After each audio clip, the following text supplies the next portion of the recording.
Young dancer Terry injures her leg, which jeopardizes her future career, and even though the leg eventually more or less heals, Terry can no longer dance the way she used to.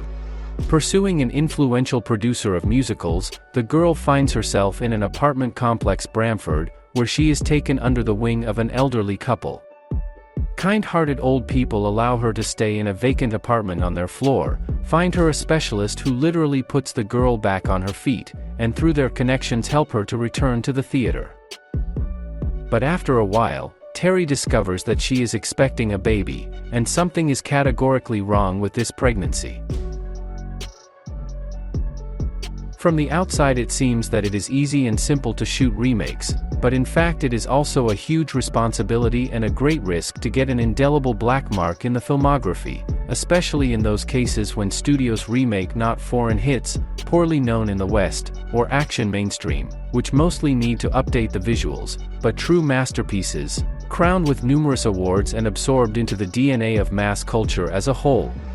Roman Polanski's Rosemary's Baby is just such a movie. One of the most notable horror films of the 20th century, it is a movie whose importance to the genre can hardly be overestimated. It turned 56 years old this year, but in the case of a story built on the finest artistic flavor and masterful work with suspense, age is not so important. To stand up to head-on comparison with a classic of this level is not easy. Obviously, this thought visited the minds of the creators of mystical horror Apartment 7A, who wrote, in fact, a remake of Rosemary's Baby, but decided to hedge, literally with a couple of strokes, turning their movie into a much safer prequel.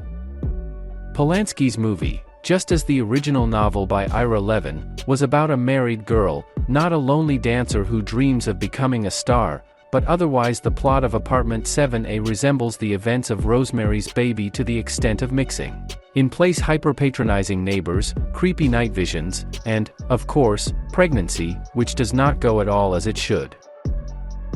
The main difference between Apartment 7A and its progenitor is that the authors have given their heroine a powerful and relevant to our timeline of personal ambition.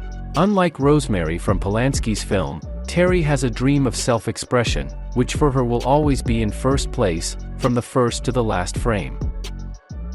We must give credit to the director and screenwriter of the film, Natalie Erika James. It is a strong plotline, which, on the one hand, deepens the main character, and on the other hand, convincingly enough puts a logical basis for her actions. The girl to the last turns a blind eye to the weirdness going on around her, because she for once manages to grab the bird of fortune by the tail. Even Terry's encounter with the devil takes place in the unexpected format of a musical number, and while it's not quite Black Swan, it's not hard to connect to Terry, understand her and feel her pain.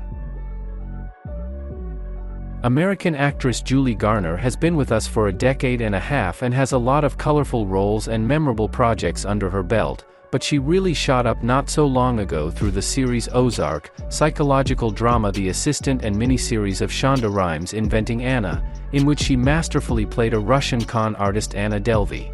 In Apartment 7A, Garner is assisted by veterans Dianne Wiest and Kevin McNally, but this is 100% her movie, showing that the talent of this actress will definitely surprise us many times in the future. As for Apartment 7A itself, this movie, while it doesn't evoke negative emotions, unfortunately doesn't make you want to go back to it either. It's just the case, when the work seems to have been done and done well, but why and for whom, is not very clear.